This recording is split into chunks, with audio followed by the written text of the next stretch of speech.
A Rede Goebbels teve a pachorra de publicar em seu jornal uma análise de Nicolás Maduro sobre o nosso governo.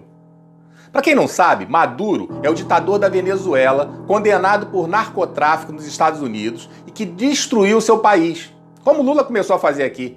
Transformou a Venezuela em uma exportadora de famintos para todo o mundo. O que tem um ditador narcotraficante, canalha, para dizer para nós brasileiros? Bem, a mesma emissora dá espaço para falas quase diárias de bandidos como Lula, Rodrigo Maia e Ciro Gomes. Na mesma semana divulga em sua TV, na hora do almoço, quando as pessoas estão reunidas em família, imagens da abertura de covas rasas em São Paulo. O que isso tem de útil para pessoas já depressivas em suas prisões domiciliares? É uma covardia imoral, de indignidade sem limites contra a família. São canalhas. Semana passada, o presidente disse em uma entrevista para a CNN o seguinte: o tipo de conversa que Rodrigo Maia quer ter, eu sei qual é, se referindo ao toma lá da cá. E esse tipo de conversa eu não quero. E o que saiu nas manchetes da Folha, Estadão e o Globo? Bolsonaro diz que não conversa com ninguém.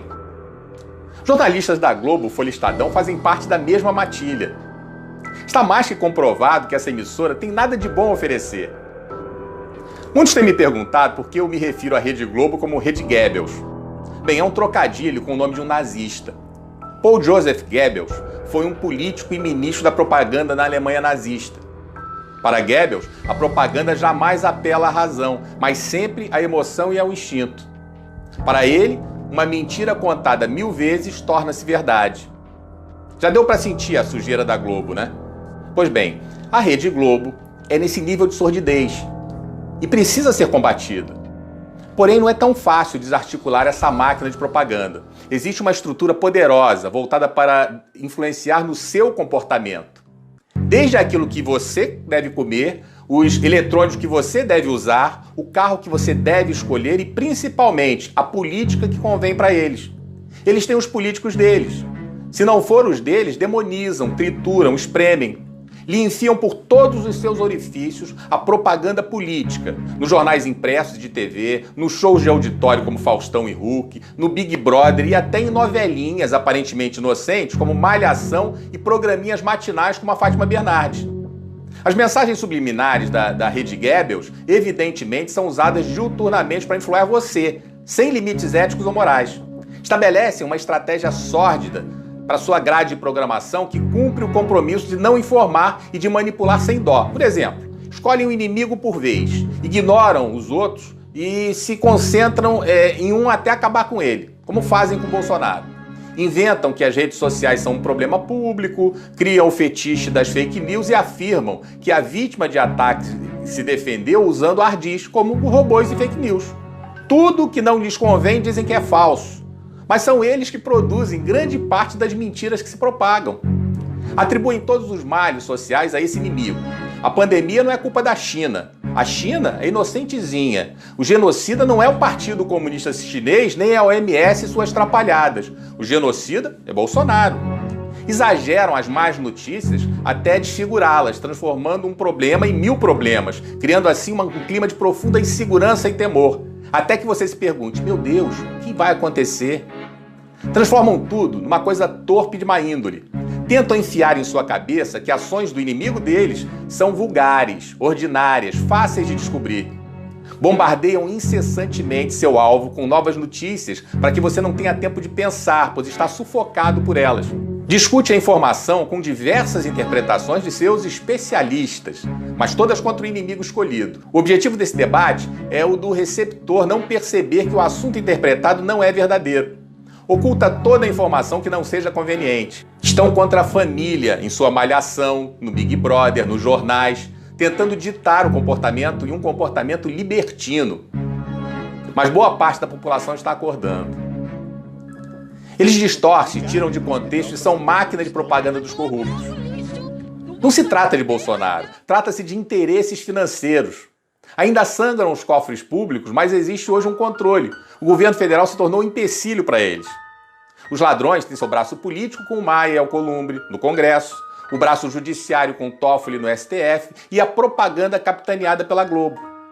Claro que existem outros veículos de comunicação, outros deputados, senadores e juízes tão venais quanto esses. Mas os ladrões são gananciosos, não querem parar de roubar. Ou você acha que Rodrigo Maia, sem nunca ter trabalhado, conseguiria morar onde mora e manter seus mimos somente com salário de deputado? Desnortearam o país. O povo vive angustiado pelas notícias e pelos fatos.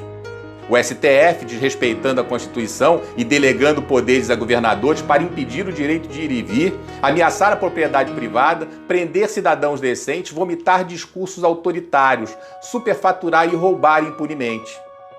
A lei da selva está sendo implantada aos poucos. Os comunistas incendiando e buscando implantar o caos. E a Globo, claro, distorcendo tudo. Chamar o presidente de misógino, homofóbico, racista e nazista, sem nenhuma evidência, é passar dos limites e ser descompromissado com a verdade, muito menos com a democracia e o respeito ao cargo. Não satisfeitos, testam os limites da sociedade e vão além, contratam hackers para interceptar a comunicação de autoridades, fraudam as interceptações, cooptam o ministro do Supremo para proteger o chefe da quadrilha que patrocinou as escutas. Como ficam impunes, já nas eleições, inventam que foram disparados fake news que determinaram o resultado no primeiro turno. Só que a testemunha que eles mesmos apresentaram conta que foi o PT quem disparou mensagens em massa. Desmascarados, invertem a situação, se concentram em destruir a própria testemunha. Mais uma vez surgindo a representação jornalista fazendo qualquer coisa para dar o furo de reportagem.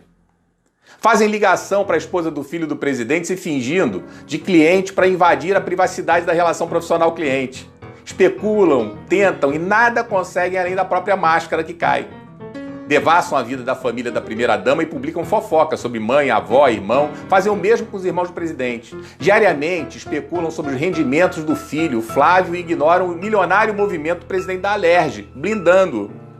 Ignoram o cuspidor que vive viajando para o exterior, gastando, curtindo e ofendendo todas as mulheres que lhe aparecem na frente. Ignoram as ofensas contra Regina Duarte e Damares, pelo contrário, dão espaço para divulgá-las sem qualquer juízo de valor. Criam um cenário especulativo em tom de fofoca mesmo, inventando que havia um homem na casa de Bolsonaro que teria atendido a chamada e autorizado a entrada do miliciano. Como se sentem impunes, avançam em seu jogo canalha e especulam, sem nenhum fato ou relevância para o país, sobre a fidelidade da primeira-dama. Tudo motivado por ódio, objetivando destruir um homem. Lidamos com uma grande quadrilha, ferida em seus hábitos de roubar a nação. Isso está claro. Testam nossa paciência a cada dia e a cada dia vão superando todos os limites. A cada dia vão testando para ver nossa reação. Nada acontece e avançam mais. O destino do país se encontra no fio da navalha. Ou eles são frustrados agora em seus objetivos, ou o país retorna ao caminho do atraso. Por favor, replique esse vídeo. Eu repito que eu não preciso de curtidas e monetizações. Eu tenho a minha vida organizada, repito mais uma vez, e todos nós precisamos, na verdade, desesperadamente compartilhar os bons valores, os melhores valores da família, da sociedade, para nós reconstruirmos nossa pátria. Você precisa parar de acreditar na Globo. Você precisa parar de assistir a Globo. Você precisa se desintoxicar e se libertar dessa maldita rede Goebbels. Que Deus nos ajude e nos proteja.